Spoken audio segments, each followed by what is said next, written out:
Panorama 95. Marcos Dantas. Panorama 95 apresenta Check-up no rádio. 7h45, estamos de volta aqui com o nosso Panorama 95, 4 Check-up no rádio, recebendo hoje o médico cardiologista Dr. Wander Weyden, que ele está aqui toda quinta-feira, só que na próxima quinta-feira nós não teremos o Panorama em virtude da Feirinha de Santana. Então, nós convidamos o Dr. Wander para que ele viesse hoje aqui na terça-feira no nosso Panorama 95 para dar sequência àquela série que iniciamos na última semana, Exames do Coração. Hoje iremos falar sobre o exame Holter de 24 horas. Para que serve? É um exame importante, Dr. Wander? Bom dia. Bom dia, Marcos. Bom dia a todos os nossos amigos ouvintes do Panorama 95. Excepcionalmente hoje, na terça-feira, né? Devido à feirinha da quinta. Com relação à nossa série que nós começamos semana passada sobre exames do coração, hoje nós estamos trazendo o Holter de 24 horas e a pergunta fundamentada é para que serve esse Holter de 24 horas, isso é um exame importante, né? Primeiro, respondendo se é importante ou não, sim, ele é importante desde que seja bem indicado. Ele é um exame que tem inclusive um papel fundamental no apoio a dar-se o diagnóstico ou a planejar um tratamento para pacientes com determinadas doenças do coração, né? Como antes de falar sobre para que serve, né? Quer dizer, para que serve a gente já até adiantou aqui sobre o assunto, explicando que ele serve tanto para diagnosticar determinadas doenças como para ajudar a guiar o tratamento. Mas antes de a gente detalhar um pouco melhor sobre isso, a gente queria explicar primeiro para os pacientes como é que o exame ele funciona, né? O paciente geralmente vai ao local onde se realiza o exame, o Holter de 24 horas. Ao chegar lá, uma pessoa, um funcionário, um técnico, ele preparado já, ele prepara e coloca, instala o aparelho no paciente. O exame é chamado Holter de 24 horas porque o paciente passará 24 horas com o exame, monitorando todas as batidas, né, vamos dizer assim, do seu coração. E aí, nesse preparo, nessa instalação, uma pessoa coloca 3, geralmente são aparelhos de 3 canais. Então ele coloca 3 pequenos fios colocados na região anterior, na frente do peito do paciente, e esses 3 eletrodos, na verdade, conectados por esses fios, eles vão até uma pequena máquina, né, que deve um pouco maior do que uma calculadora. Essa máquina, que geralmente fica presa numa cinta, e essa máquina presa numa cinta, ela é atacada ou atarrachada na cintura do paciente. E daí o paciente vai seguir as suas atividades normais do cotidiano. Pede-se apenas, nesse exame, que o paciente não pratique atividades físicas intensas, né? Até porque ao realizar essas atividades físicas o paciente acaba suando e isso pode interferir esse suor, ele pode interferir na conexão desses eletrodos com o corpo. E também tem o outro problema, que é ao suar o paciente vai necessitar consequentemente necessitaria de tomar um banho, e essa é uma das coisas que é solicitada para o paciente, né, que é até um desconforto que alguns pacientes se queixam, mas é uma necessidade do exame, que é a de que o paciente passe esse período de 24 horas sem tomar banho.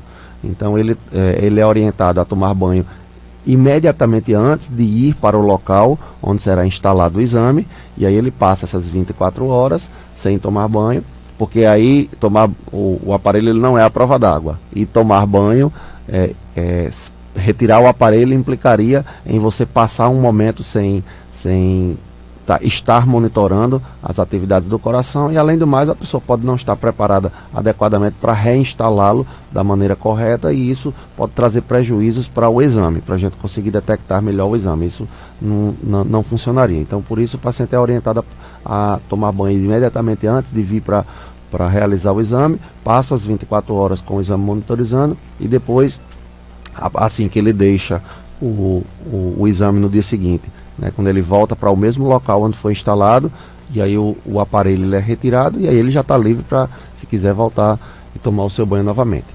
Inclusive, essa é a pergunta aqui da nossa ouvinte Bernadette, que ela quer saber o seguinte: se por acaso acontecer do cabo desconectar do aparelho leitor, ela pode conectar novamente ou é melhor procurar um especialista? Não, normalmente as equipes elas orientam todos os pacientes acerca dos problemas que podem vir a acontecer nessas situações. Normalmente, a pessoa que está instalando o aparelho, ela fornece essas orientações e além dessas orientações, ela ainda fornece um número de telefone para o qual se pode ligar, né, para tirar essas dúvidas, caso essas dúvidas aconteçam no decorrer do dia. Mas, como regra geral, a gente orienta sim, que se um dos cabos desconectar e se isso já tiver sido acordado previamente, que a reconexão ela aconteça daquele determinado modo, o que se orienta é que a pessoa mesma ela vá lá e recoloque, reposicione os fios do aparelho,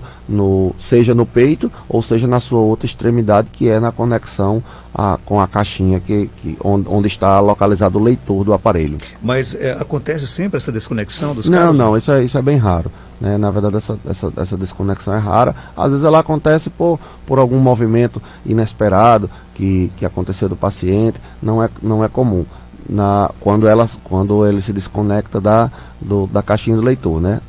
Do peito você pode ter, porque o eletrodo não tenha sido bem fixado ou bem posicionado, e aí ele pode de fato vir a se descolar. Mas isso aí a gente também orienta que o paciente entre em contato com o local onde foi colocado o aparelho, só para confirmar isso, e depois ele reposiciona o eletrodo no mesmo local onde estava. E então, para que serve esse exame? Né? Para dar diagnóstico. Dar diagnóstico de quê? Na verdade, o Holter, ele funciona nos mesmos moldes de um eletrocardiograma. Ele tem muitas características semelhantes a de um eletrocardiograma, ou eletro, ou ECG, que foi o exame que nós tratamos na semana passada. E ele tem por objetivo medir a frequência do coração, as batidas do coração ao longo dessas 24 horas e, além disso, verificar o registro elétrico do coração durante essas 24 horas. Então é como se a gente estivesse fazendo um eletrocardiograma durante as 24 horas. Ele não tem a mesma quantidade de canais, porque a mesma quantidade de canais e derivações de um eletrocardiograma comum, né? O que seria isso? Na verdade é como se num eletrocardiograma eu estivesse tentando reconstruir uma cena, digamos, ou reconstituir uma cena a partir de vários ângulos diferentes. No caso do eletrocardiograma seriam 12 ângulos. É como se a gente colocasse, né, se a gente quisesse mostrar para uma pessoa de fora que não veio para a festa de Santana, como seria a festa de Santana. Então alguém vai lá na ilha, posiciona 12 fotógrafos lá na ilha de Santana, e esses 12 fotógrafos eles batem fotos ao mesmo tempo, cada um de um determinado ângulo. E aí você chega e mostra para um determinado visitante ou para uma pessoa que não participou da festa, ela vai entender naquele momento essas 12 fotografias. Isso é o que seria um eletrocardiograma. O Holter de 24 horas, ele não dispõe desses 12 fotógrafos, ele só dispõe de 3. Entretanto, em vez de apenas baterem uma foto, eles passariam um dia inteiro gravando, filmando o que estaria acontecendo ali na Ilha de Santana ou na Catedral de Santana. A partir de um determinado ponto, ele faz uma gravação de 24 horas, de um dia inteiro. Então ele teria uma amplitude maior de detecção de eventos, do que aconteceria nessa cidade ou naquele local durante essas 24 horas. Então isso serve para que a gente possa calcular, por exemplo, qual é a frequência cardíaca média do paciente, porque em determinadas condições você tem como objetivo no tratamento do paciente fazer com que ele chegue numa determinada frequência. Para alguns pacientes, por exemplo, apresentar uma frequência cardíaca elevada é ruim. Então você precisa planejar o tratamento para baixar a frequência de batidas do coração, e aí o Holter de 24 horas ele me dá uma média dessas 24 horas durante as quais o coração bate em média, né? Isso aí é uma informação que algumas vezes as pessoas se assustam, mas isso é verdade. Isso dá inclusive uma ideia da importância do nosso coração, de como é bom tê-lo funcionando adequadamente. Durante a média dessas 24 horas, o coração bate aproximadamente de 90 a 100 mil vezes por dia. Né, por dia. Então, a partir disso, a partir dessa quantidade de batimentos, você tira uma média e aí você vê dentro dessa média se está adequado ao tratamento, à meta do paciente, ou se você precisa intervir com algum tipo de terapia, algum tipo de tratamento, fazer alguma medicação, por exemplo, para baixar a frequência cardíaca, ou se o paciente tem uma frequência cardíaca média muito baixa, e aí você precisa elevá-la, né? Se for um caso em que o coração apresente pausas, por exemplo, existem determinadas condições, determinados tipos de arritmias em que o coração tem pequenas pausas que às vezes podem chegar a 4 segundos ou mais. O coração literalmente ele para de bater por 4 segundos e aí depois ele volta a bater novamente. A pessoa nem percebe isso, a pessoa normalmente nem percebe. Geralmente essas pausas são mais frequentes ao longo da madrugada, do período de sono, mas ainda assim elas configuram um risco ao paciente. Então, nessas condições, você pode avaliar e indicar um tratamento para que esse coração ele não pare e de repente não volte mais, né? Ele tem uma pausa e de repente essa pausa não volta mais e o paciente pode de fato dormir e simplesmente não acordar. Então isso pode acontecer e o Holter ele é capaz de dar esse diagnóstico, e se o paciente tiver essa condição, ele vai... o médico que vai interpretar e ler o exame, ele vai ser capaz de planejar um tratamento. Nesses casos, como a gente está citando, por exemplo, poderia ser a implantação de um marca-passo, que nós já comentamos aqui, né? Além disso, ele é capaz de detectar arritmias, né? Que é basicamente a principal indicação, né? O paciente se queixa, por exemplo, de arritmias todos os dias pela manhã, quando ele está saindo de casa. Então, se é uma queixa que se reproduz diariamente, então a gente fazer um Holter de 24 horas pode nos ajudar a detectar a doença ou, inclusive, tranquilizar o paciente de que não há doença alguma. Porque se a gente consegue, por exemplo, flagrar o evento, o paciente diz, olha, todos os dias quando eu saio de casa, termino de tomar o café da manhã e saio para o trabalho, eu sinto o meu coração batendo diferente.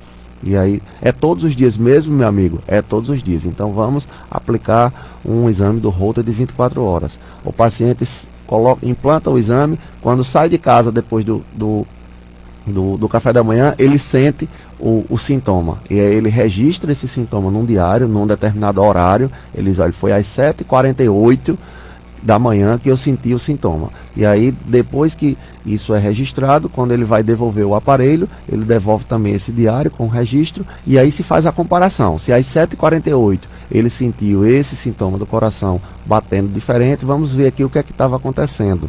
E aí, quando você verifica, se tiver alguma doença, então a gente está confirmado que esse sintoma dele é relacionado a uma doença, geralmente uma arritmia. Se não tiver, e aí a gente exclui a presença de arritmias. Olha, o seu coração está batendo diferente, você está sentindo o coração acelerado, está sentindo o coração bater mais forte, mas não tem nenhuma arritmia. Então pode ficar tranquilo, ele tanto serve para que a gente diagnostique e trate determinadas doenças, como serve também para tranquilizar. Às vezes o paciente tem um receio de que pode ter alguma coisa errada, de que o coração vai sair pela boca, pode parar. E se a gente consegue flagrar, né, durante essas 24 horas algum momento em que o paciente apresente o sintoma, então a gente consegue definir de fato e aí dizer, ou é mesmo uma arritmia, ou então não é uma arritmia, pode ficar tranquilo, e a gente vai em busca de outras causas. Quem está aqui lhe mandando um forte abraço é o seu aluno do curso de medicina, o Davidson Tales. Tá, um abraço, Davidson. Que você é um professor moral, né? Obrigado. Deve ser muito exigente também, né? Não, ele sabe que não. Olha, doutor Wander, eu tenho uma pergunta aqui, a ouvinte quer saber o seguinte, ela disse que fez um exame Holter 24 horas e deu arritmia sinusal. Ela quer saber qual o diagnóstico com relação a isso. Tá bom. Essa arritmia sinusal, ela é curiosa. Ultimamente eu tive um paciente e aí eu estava comentando com ele exatamente isso. Eu acho um paradoxo, porque a arritmia sinusal, de todas as arritmias que existem, é a que menos merecia o nome de arritmia. E é a única que tem um nome logo na frente, assim, arritmia sinusal. Na verdade, o que acontece? O nosso ritmo normal do coração, ele é comandado a partir de um determinado ponto, né? Esse ponto é o chamado nó sinusal. A partir do nó sinusal, são disparados estímulos elétricos que se transmitem para todo o coração e fazem com que o coração venha a bater com uma certa regularidade. essa regularidade, ela faz com que o coração tenha um ritmo, e esse ritmo normalmente é o que nós chamamos de ritmo sinusal. A arritmia sinusal, na verdade, ela acontece quando existe uma pequena variação. Essa variação é em milésimos de segundo, uma variação que entre 120 e 160 milésimos de segundo entre um batimento e outro, entre o primeiro e o segundo batimento, e depois entre o segundo e o terceiro batimento. Então, né, se entre o primeiro e o segundo batimento eu tive 300 milissegundos, e entre o segundo e o terceiro eu tive 450, então houve uma diferença de 150 milésimos de segundo entre os dois batimentos, e isso é chamado de arritmia sinusal. Tem alguma repercussão? Do ponto de vista prático, o que é que importa? Tem alguma repercussão? Não. A gente desconhece algum tipo de doença ou de prognóstico que seja ruim em relação às pessoas que têm arritmia sinusal. Então, é das formas de arritmia a mais benigna, a que não necessita habitualmente de nenhum tipo de tratamento para ela, para a arritmia sinusal, e normalmente, inclusive, não causa sintomas. Às vezes é um achado mesmo, você verifica no exame, pode ser no Holter ou no eletrocardiograma, e normalmente ela não tem repercussões para o nosso corpo. Então, com relação a isso, ela pode ficar bem tranquila.